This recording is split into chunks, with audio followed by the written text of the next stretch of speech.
Hey, it's 9 on 1. Y'all know what time it is. It's time for some more intel on Love and Marriage Huntsville. You just watched the episode and you're looking for a place to fall. Well, I am here for you. Let's get into it. Everything on this channel is alleged, in my opinion, for entertainment purposes only. Once again, everything on this channel is alleged, in my opinion, for entertainment purposes only. Once again, everything on this channel is alleged, in my opinion, for entertainment purposes only. So listen, Kimmi invited Nell over to, where Kimmi works.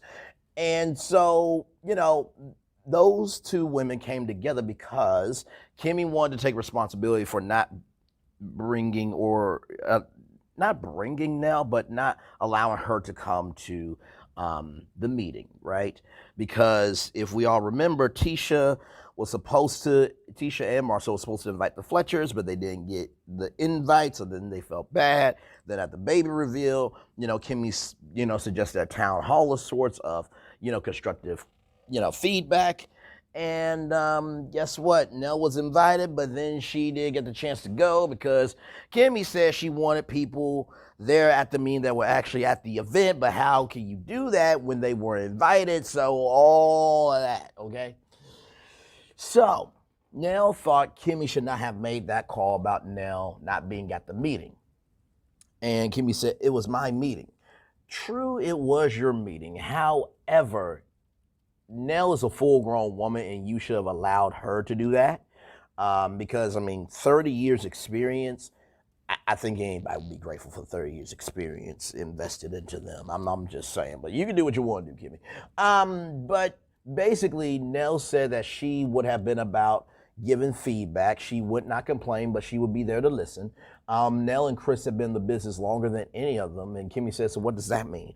I felt that was genuinely out the way. I really, really did. Because at the end of the day, it's 30 years. You would hope to get to that in business, in any place, really. So I just felt like that was really, really out the way and out of line. They agreed to disagree. Nell believes that the core six should listen to others outside themselves, especially when it comes to people with more experience than them, and that her word does add value to the Black Business Expo. Absolutely. I think Nell went to many expos. She's went to many conferences and events. And there is a daycare industry that, she probably knows people that are connected. So even though, the daycare industry may not have anything to do with Comeback Group, there are probably business traits and lessons from the world of daycare that could be helpful to the Comeback Group. So I totally agree with Nell on that.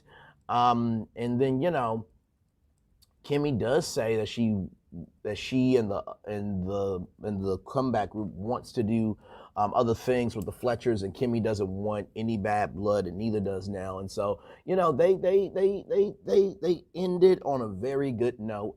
Nell says, Nell and Kimmi both believe that everyone has a little nice nasty to them. And Nell says, we Gucci. And Kimmi says, that's Stormy. And Nell says, I know. Kimmi said, I can't afford purses to make sure that I'm good with everybody. So that's pretty much it for that. I really loved that conversation because it was a real conversation that could have went way left.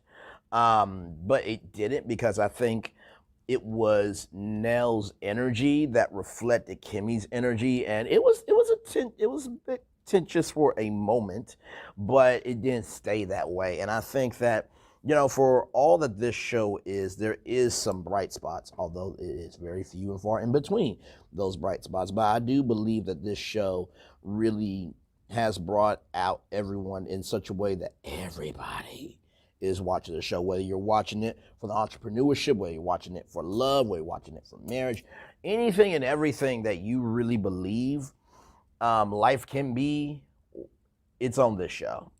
There is drama, there is healing, there is confusion, there is chaos, there is strife.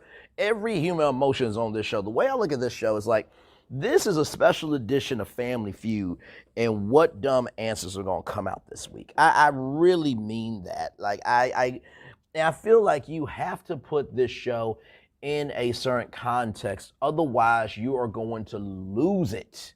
you're going to lose it watching this show. Um, and you know, this is just the fourth episode, y'all. So I really truly believe as the show continues and evolves, I truly believe that, you know, it took all of this to lead up to whatever is going to happen, because I genuinely believe there is something on this season that we in the YouTube community and on YouTube have no idea about, that is going to make us flip our lid. Because really the real show is on YouTube and on social media, as we all know, but it's magnified on YouTube because you can type in Love and Marriage Huntsville and get so many different perspectives. Some are better than others. But in the same token, I think that we all are just, I think people are getting tired of the show, but yet they hold on to the show because it has some things, right? It has some things that that are good. I think with the Revenge P, as we all know, is eventually gonna have to come to a end. And so I'm sorry, y'all, I'm watching something. Oh my God. But no, I really do feel like this show has pulled on the heartstrings of everybody. And and at the end of the day, I think people are at a standstill, or they getting circumvented with, why is this show this extra, this tense, and just, it doesn't have to be. Lord help. Hang on, y'all. Fridays at 9, 8 Central. Sorry, y'all. I'm watching a live as I am recording this video, so please forgive me. Only only on only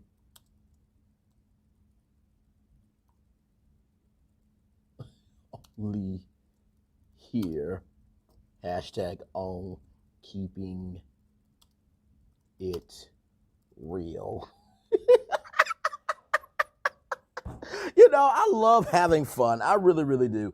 And so, yeah, you know, like I said, I genuinely love this show and sometimes can't stand the show. But in the same token, I think it pulls at all of our heartstrings. You know, this is like a primetime soap opera at this point. Like, people are in camps that they are staunched in. People have conspiracy theories about this show, and the panels with this show are so big that there are people becoming known for their content through this community. And I feel that with this show being on its way out to, now this is just my opinion, okay? I feel like season 7 will probably be the grand finale season.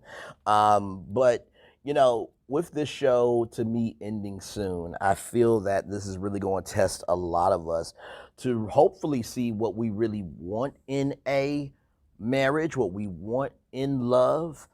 And, you know, I think that this is a true reflection of how far we've come on reality TV, that hopefully moving forward in terms of creating new shows, that we have standards and requirements for the cast that we want, for the production company that we want producing it. And I'm not saying that, you know, reality TV is going to be the gold standard or barometer for, you know, how we should live, but good damn, it should not be every time I tune in, I'm ready for the show to be over. Because sometimes I really do feel that way. I'm like, okay, I'm watching it at 8, 7 Central, only on only here, hashtag on keeping it real.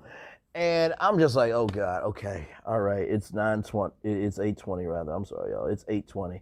All right, ooh, it's 8:40, thank God. Oh God, it's 9 o'clock. Like, you don't want to feel tired of watching something, you know what I mean? So, but anyway, that's my take on all of this. Leave your thoughts, your questions, your concerns, your fallacies, your iniquities, all of the T's down below. I genuinely love y'all, and thank y'all for watching the channel, because let me tell you something, this is the most social anxiety I've ever had. So I appreciate the fact that you guys are seeing me, hearing me, and embracing me for all that I do. Like, comment, share, and subscribe. This has been another edition of Brainley's Virtual Tour Pit Stop. One love, much love, all love. Bye, bye, everybody.